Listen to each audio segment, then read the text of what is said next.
आज हम बात करेंगे नॉर्थ कोरिया के dictator president Kim Jong Un के बारे में। कहा जाता है कि इसने नॉर्थ कोरिया में अपनी अलग ही दुनिया बसा रखी है, एक ऐसी दुनिया जिसे जीता भी यही है और चलाता भी यही है। किम जोंग उन एक ऐसा डिक्टेटर है जिसे दुनिया का कोई भी देश हल्के में नहीं लेता, फिर चाहे वो अमेरिका ही क्यों ना हो। यहाँ की आर्मी भी यही है और गवर्नमेंट भी यही। ये ना सिर्फ ताकतवर इंसान है बल्कि खतरनाक भी। यहाँ लॉ बनाने वाला भी यही है और तोड़ने वाला भी यही। इसके बनाए हुए लॉज को अगर किसी ने तोड़ने की कोशिश की तो उसका नामे निशान मिटाना इसकी जिंदगी का मकसद बन जाता है, फिर चाहे वो इसका सगा अंकल हो या इसका अपना भाई ही क्यों ना हो। लॉजिकली इनसेन की एक नई वीडियो में आपका स्वागत है। नॉर्थ कोरिया पर किम फैमिली पिछले 80 सालों से वायलेंस और टेरर के दम पर राज कर रही है। यहाँ किम जोंग उन की पावर इतनी फैली हुई है कि नॉर्थ कोरिया में एक परिंदा भी अपनी मर्जी से पर नहीं मार सकता।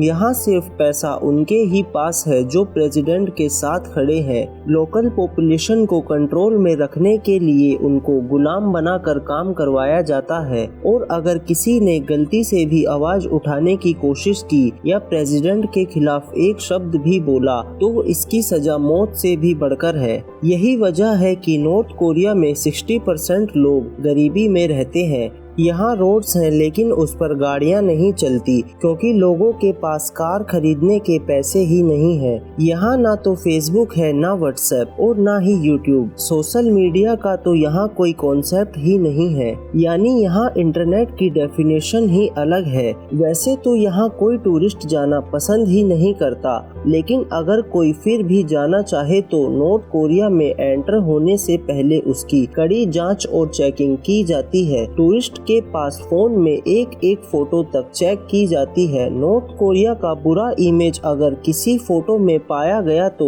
पूरे फोन को ही जब्त कर लिया जाता है। नॉर्थ कोरिया में फॉरेन मूवीज और सॉन्ग्स सुनने की सख्त पाबंदी है। यहाँ रहकर इंटरनेशनल कॉल्स करना भी एक क्राइम है। 2007 में एक बिजनेसमैन को भरे बाजार में इसलिए मार दिया गया क्योंकि उसने अपने फोन से एक इंटरनेशनल कॉल की थी। North Korean dictator Kim Jong Un की किसी भी तरीके से बात ना मानना और मीटिंग में उसके सामने सो जाना मौत को दावत देने के बराबर है। एक मीटिंग के दौरान जब डिफेंस मिनिस्टर को नींद का झोंका आया तो सबके सामने उसको मौत के घाट उतार दिया गया। इन सब रूल्स के अलावा अगर नॉर्थ कोरियन सिटीजन ने गद्दारी की तो न सिर्फ उसको बल्कि उसके बाप और बच्चों का भी नामे निशान मिटा दिया जाता है, क्योंकि किम जोंग उन का मानना है कि जिस खून से भी गद्दारी आई तो वो उसकी पुश्ते मिटाकर लोगों के लिए एक दर्दनाक मिसाल बना देगा। ना सिर्फ इतना बल्कि यहाँ सिर्फ गवर्नमेंट अप्रूव हेयर कट ही करवाए जा सकते हैं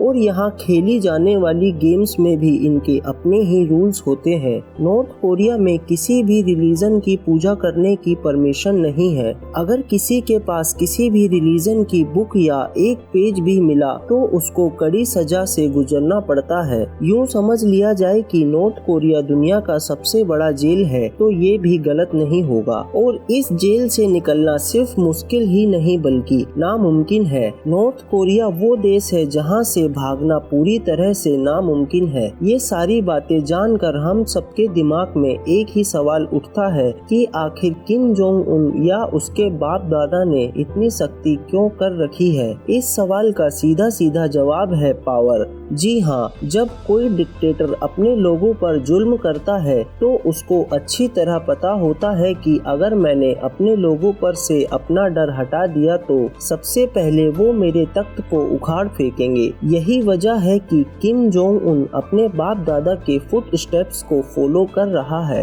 नॉर्थ कोरिया की ह्यूमन राइट वायलेशन के खिलाफ किम का सबसे बड़ा दुश्मन अमेरिका भी कुछ नहीं कर पा रहा, क्योंकि नॉर्थ कोरिया एक न्यूक्लियर पावर सुपर स्टेट है। अमेरिका यहाँ फिजिकल इंटरप्शन तो नहीं कर सकता, लेकिन किम का घेरा कम करने के लिए अमेरिका ने नॉर्थ कोरिया पर काफी रोक लगा रखी है, जैसे कि दूसरी कंट्रीज नॉर्थ कोरिया से किसी तरह की भी ट्रेड नहीं कर सकती। गोल्ड, मिनरल्स, मेटल्स, आयरन्स और यहाँ तक कि कोयला भी उनसे ना कोई खरीद सकता है और ना ही कोई उनको बेच सकता है। एक तरह से देखा जाए तो नॉर्थ कोरिया जो कुछ भी है वो बस सिर्फ एक चार दीवार के अंदर ही है।